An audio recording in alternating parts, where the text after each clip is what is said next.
आज की इस बुधा स्टोरी इन हिंदी के जरिए आप जानेंगे कि हमारी जिंदगी कितनी कीमती है और हमें अपनी इस कीमती जिंदगी को किस तरह जीना चाहिए। एक बार की बात है, गौतम बुद्ध अपने शिष्यों को जिंदगी से जुड़ी अच्छी बुरी चीजों का ज्ञान दे रहे थे। सभी शिष्य उनकी बातों को बहुत ध्यान से सुन रहे थे। उन सभी में एक शिष्य ऐसा था जिसे प्रश्न पूछने की बहुत आदत थी। वो उठकर गौतम बुद्ध के पास गया और उनसे बोला, आप हमें जिंदगी के बारे में जो कुछ सिखा रहे हैं उस सब का क्या फायदा, क्योंकि हम में से बहुत से बच्चों को ये भी नहीं पता कि हमारे जीवन का मूल्य क्या है और ये जीवन हमारे लिए कितना कीमती है। पहले आप हमें ये बताइए कि इस जीवन का मूल्य क्या है। अपने शिष्य की बात सुनकर गौतम बुद्ध अपने कक्ष में गए और एक चमकता हुआ पत्थर का टुकड़ा लेकर आए। वो टुकड़ा उन्होंने अपने शिष्य को दिया और बोले, मैं तुम्हें इस जीवन का मूल्य तब बताऊंगा जब तुम इस पत्थर का सही मूल्य पता लगाकर आओगे। साथ ही ये ध्यान रखना कि तुम्हें ये पत्थर का टुकड़ा किसी को बेचना नहीं है। गौतम बुद्ध की बात मानकर वो शिष्य बाजार की तरफ चला गया। बाजार में सबसे पहले उसकी नज़र एक फल बेचने वाले पर पड़ी और उसने वो पत्थर उस फलवाले को दिखाया और बोला, इस पत्थर के बदले आप मुझे कितने फल दे सकते हो। फल वाला बोला, ये पत्थर कुछ खास तो नहीं है, लेकिन फिर भी इसके बदले में तुम्हें 10 केले दे सकता हूं। वो शिष्य उस पत्थर को लेकर आगे चला गया। फिर उसे एक सब्जी वाला मिला। शिष्य ने उस सब्जी वाले से उस पत्थर की कीमत पूछी।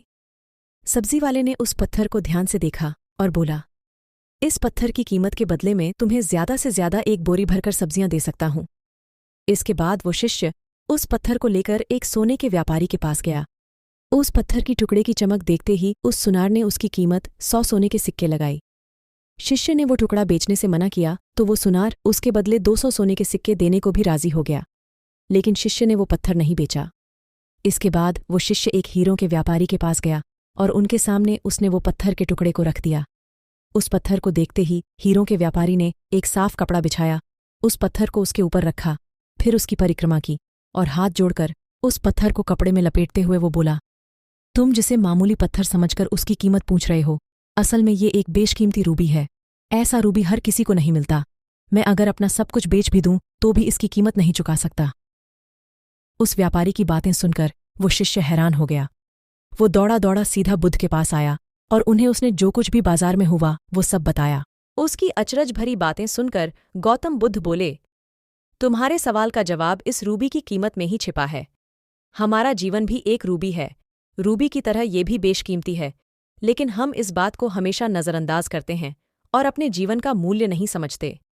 हम दूसरों को देखकर और उनके जैसा जीवन जीने की कोशिश में अपने जीवन की कीमत को कम कर देते हैं। हम ये सोचते हैं कि हमारी जिंदगी की कीमत वही है जो दूसरे हमें बताते हैं, लेकिन ये बात हमेशा ध्यान रखना कि सामने वाला अपनी हैसियत, बुद्धि और अपनी समझ के हिसाब से तुम्हारी कीमत लगाता है। सीख जो हमें गौतम बुद्ध की प्रेरणादायक कहानी से मिलती है, जिंदगी सिर्फ एक बार मिलती है, इसलिए इसको बर्बाद ना करें। अपनी जिंदगी को उतना ही कीमती समझें जितना कीमती आप अपने बैंक में रखें रुपयों को समझते हैं। आज के समय में लोग अपनी जिंदगी से ज्यादा कीमती प्यार, पैसों और दिखावे से भरी चीजों को समझते हैं। प्यार के चक्कर में लोग सुसाइड कर लेते हैं, पैसों के चक्कर में ऐसा काम करने लग जाते हैं जिससे उनकी जिंदगी बर्बाद हो जाती है, नाम कमाने के चक्कर में उल्टे सीधे काम करने लग जाते हैं। हमेशा याद रखें कि दिखावा करना जरूरी नहीं है। प्यार दोबारा मिल सकता है, पैसा फिर कमाया जा सकता है, लेकिन जिंदगी को फिर से पाया नहीं जा सकता। इसलिए अपनी इस बेशकीमती जिंदगी को अच्छे से जिएं, हर पल का आनंद लें। कभी ये न सोचें कि आप इस दुनिया में किसी काम के नहीं हैं, न कभी ये सोचें कि आपकी जिंदगी व्यर्थ है, आपके होने या ना होने से कुछ फर्क नहीं पड़ता। जब भी ऐसे नेगेटिव विचार आपके मन में आए तो खुद को बस ये याद दिलाएं कि जीवन एक रूबी है और ये बेशकीमती है।